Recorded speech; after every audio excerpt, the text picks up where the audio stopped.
সরকার এমনিতেই অর্থকষ্টে আছে, আয় রোজগার নেই। সরকারের আয়ের প্রধানতম যেটি উৎস রাজস্ব আয়, সে রাজস্ব আয়ের ঘাটতি অর্থ বছরের প্রথম 9 মাসে প্রায় 98,000 কোটি টাকা। অর্থ বছর শেষ হতে হতে সেটি 1 লাখ কোটি টাকা ছাড়িয়ে যাবে বলে বিভিন্ন পত্রপত্রিকায় খবর বেরিয়েছে। সরকার চলছে ব্যাংক থেকে ঋণ করে, আবার অনেক সময় ব্যাংকও সেই ঋণ দিতে পারছে না, টাকা ছাপিয়ে সে ঋণের চাহিদার যোগান দিতে হচ্ছে। এগুলো ইতিমধ্যে আপনাদের কাছে পূরণ হয়ে গেছে। তো আগামী মাসে মানে জুন মাসে যে বাজেট হবে, সে বাজেটকে সামনে রেখে সরকার নানা ব্যবসায়ীদের সঙ্গে বিভিন্ন সেক্টরের যে প্রাক বাজেট যে আলোচনাগুলো হচ্ছে, সেখানে রাজস্ব নিয়ে, কর নিয়ে কথাবার্তা খুব বেশি হচ্ছে। তো সে কর নিয়ে কথাবার্তা বলতে গিয়েই বেশ চমৎকার একটা প্রশ্নের সম্মুখীন হতে হয়েছে রাজস্ব বোর্ডকে। এবং প্রশ্নটি করেছেন বাংলাদেশ টেক্সটাইল মিলস অ্যাসোসিয়েশনের প্রেসিডেন্ট শওকত আজিজ রাসেল। তার প্রশ্ন, আমি পত্রিকা থেকে তার এই বক্তব্যটুকু নিয়েছি, আমি জাস্ট হুবহু একটু পড়ে শুনে আপনাদেরকে। আপনি কর না পেলে ধরপাকড় করেন, জেলে দেন, আপনি আমার ট্যাক্সের টাকাটা নিয়ে করেন কি? তিনি প্রশ্ন করেছেন।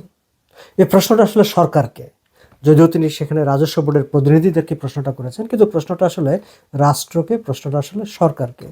আপনি আমার ট্যাক্সের টাকাটা নিয়ে করেন কি? আপনি আমাকে যেভাবে ধরপাকড় করে আদায় করেন, আমার করের টাকা আপনি কিভাবে খরচ করেন, সেটার জবাবদিহি দরকার। তিনি অবশ্য একটা পরামর্শ দিয়েছেন, এই জন্য একটা সেল করা উচিত। আপনি ব্রিজ বানাবেন রাস্তা ছাড়া, আর আমাকে বলবেন টাকা নেই।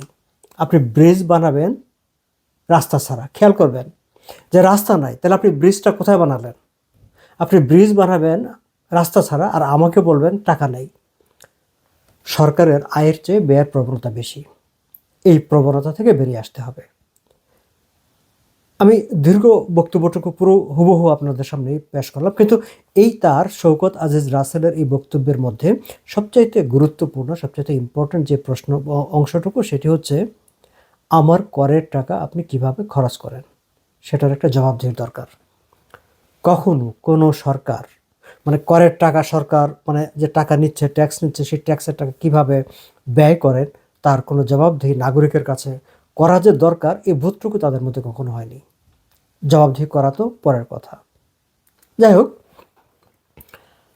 এই যে একটি অনুষ্ঠানে এই বক্তব্যটা ছিল, কিন্তু সম্পূর্ণ অন্য আর একটা অনুষ্ঠানে প্রধানমন্ত্রীর অর্থ পরিকল্পনা উপদেষ্টা ডক্টর রাশেদ আল তিতুমির, তার একটা বক্তব্য আমার নজরে পড়েছে। আমার কাছে মনে হয়েছে যে শওকত আজিজ রাসেল যে প্রশ্নটি করেছেন এবং প্রধানমন্ত্রীর উপদেষ্টার যে বক্তব্য, সেই বক্তব্য দুটো ডটকে যদি আমরা একসাথে করি, তাহলে বেশ একটা চমৎকার একটা চিত্র আমাদের সামনে দাঁড়ায়। প্রধানমন্ত্রীর অর্থ পরিকল্পনা উপদেষ্টা ডক্টর রাশেদ আল তিতুমির, তিনি একজন ইকোনমিস্ট। তাকে আমরা টক শোতে কথা বলতে দেখেছি, বিএনপি ক্ষমতায় আসার আগে বা তিনি প্রধানমন্ত্রীর উপদেষ্টা হবার আগে। তিনি বলছেন, সরকারের একটি পরিকল্পনার কথা তিনি জানাচ্ছেন যে আগামী অর্থবছর থেকে আয়কর রিটার্নের প্রাপ্তি স্বীকারপত্রে স্বাস্থ্য, শিক্ষা সহ কোন খাতে কত অর্থ খরচ হচ্ছে তার বিবরণ থাকবে। ওয়াও! পত্রিকায় এই অংশটুকু পড়তে পড়তে আমার মনে হয়েছিল যে doctor Rashed Al Mahmud Titumir, economist, he was a journalist once. একসময় তিনি ঢাকার খুব নামী একটি ইংরেজি দৈনিকে সাংবাদিকতা করতেন। কিন্তু আমার মনে একটা সন্দেহ জেগেছে, সংশয় জেগেছে যে ডক্টর তিতুমির কখনো এই যে আয়কর রিটার্নের প্রাপ্তি স্বীকারপত্র, এই যে রিসিপ্টটা, সেই রিসিপ্টটা দেখেছেন কিনা। দেখলে বা এই রিসিপ্টটা সম্পর্কে ওনার কোনো ধারণা থাকলে উনি হয়তো এই কথাটি বলতেন না যে এখন থেকে আগামী অর্থবছর থেকে আয়কর রিটার্নের প্রাপ্তি স্বীকারপত্রে স্বাস্থ্য, শিক্ষা সহ কোন খাতে কত কত অর্থ খরচ হচ্ছে তার বিবরণ থাকবে। আরে আপনি শিক্ষা খাতে কত ব্যয় হচ্ছে বা অন্য খাতে কত ব্যয় হচ্ছে, তার বিবরণ কত বড় হয়।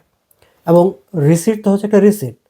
একজন নাগরিক ট্যাক্সের টাকা জমা দিচ্ছে, তাকে একটা রিসিপ্টের একটা ফরম্যাট আছে, যেটা গ্যাজেট নোটিফিকেশনের মাধ্যমে সরকারিভাবে অনুমোদিত ছোট্ট একটা রিসিপ্ট। সেখানে কিছু যিনি ট্যাক্স পে করছেন তার কিছু তথ্য থাকে, তার জাতীয় পরিচয়পত্রের নাম্বার থাকে, তার অন্যান্য নাম্বার থাকে, এবং কত টাকা দিচ্ছেন, কত তারিখে দিচ্ছেন, কোন খাতে দিচ্ছেন, সেই একটা হিসাব থাকে, তার একটা receipt.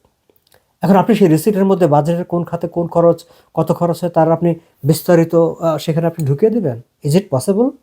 Is it feasible, is it practical, আমি জানি না।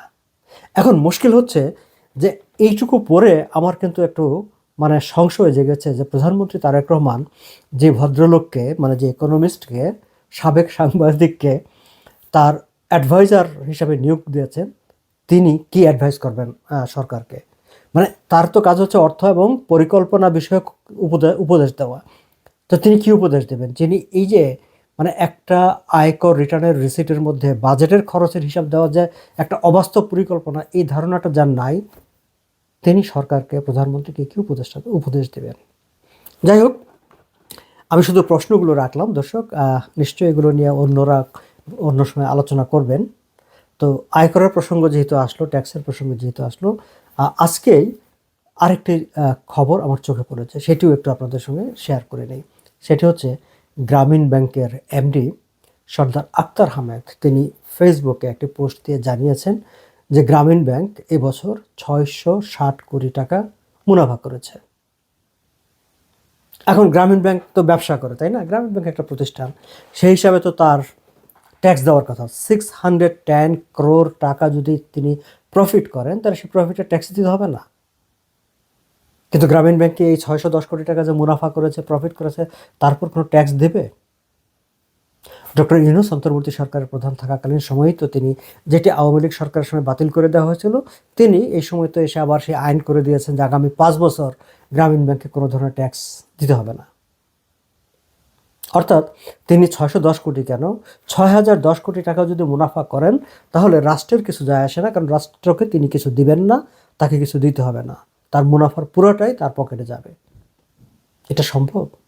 পৃথিবীর কোথাও কোথাও কোনো প্রতিষ্ঠানকে এই ধরনের সুযোগ দেওয়া হয়? ডক্টর ইউনূস এই সুযোগ নিয়েছেন, তিনি সেটি এনজয় করতেন। শুধু তাই না, তিনি আইন করে, তিনি ক্ষমতায় থাকা অবস্থায় আইন করে সেখানে সরকারি শেয়ার এবং তার ব্যক্তিগত শেয়ার হেরফের করে তার মালিকানার বেশি, যাতে তিনি ওই যে 30% যে ডিভিডেন্ড দেওয়া হচ্ছে, যাতে ডিভিডেন্ডের টাকাটা তিনি মানে তার পকেটে বেশি নিতে পারেন, সেই ব্যবস্থাও তিনি করে ফেলেছেন। অর্থাৎ একদিকে তিনি ট্যাক্স দিবেন না, অন্যদিকে আবার মুনাফা আর অর্থ বেশি তিনি তার পকেটে নেবেন। কারণ ওই যে গ্রামীণ ব্যাংকের সরকারের শেয়ার কমিয়ে তার শেয়ার বাড়িয়ে নিয়েছেন, ফলে মুনাফা তিনি বেশি পাবেন। তো এখন এই সব বিষয়গুলো যখন সরকার চোখ বন্ধ করে রাখে, মানে বিশাল অঙ্কের মুনাফা করে সেই মুনাফার ডিভিডেন্ড দিয়ে নিজের পকেটে নিয়ে যায় এবং ট্যাক্স দিতে হয় না, আবার ব্যবসায়ীদেরকে জেল, ওই যে শওকত রাসেল বলছেন যে আমাদেরকে ধরপাকড় করেন, জেলে দেন ট্যাক্সের জন্যে। এই যে স্ববিরোধিতা রাষ্ট্রের, এই যে পরস্পর বিরোধী আচরণ, এইসব আচরণ যদি বহাল থাকে, অব্যাহত থাকে, তাহলে সরকারের এই ট্যাক্স মানে বাড়ানো, রাজস্ব আয় বাড়ানো, সেটা আসলে একটা ইম্পসিবলই থেকে যাবে। কারণ অন্য ব্যবসায়ীরা, তাদের মনে তো এই বৈষম্যবোধটা তৈরি হবে যে আমিও ব্যবসা করি, সেও ব্যবসা করে, আমি যদি আমাকে যদি ট্যাক্স দিতে হয়, তাহলে তাকে কেন ট্যাক্স দিতে হবে না? সেই প্রশ্নের উত্তর কিন্তু সরকারের কাছে কিছু নেই। বরং আমাদের উপদেষ্টা, তিনি নাকি ওই রিসিটের মধ্যে বাজেটের সব হিসাব নিকাশ দিয়ে দেবেন। প্রবলেমটা হচ্ছে তারেক রহমান ক্ষমতায় এসে মানে অর্থ পরিকল্পনা, অর্থনীতি বিষয়ক এই সিদ্ধান্তের জন্য, পরামর্শের জন্য এমন সব মানুষের উপর নির্ভরশীল হয়ে পড়েছেন, যাদের বাইরে থেকে মনে হয় যে অর্থনীতি সম্পর্কে একেবারে প্রাথমিক ধারণাটা পর্যন্ত নাই।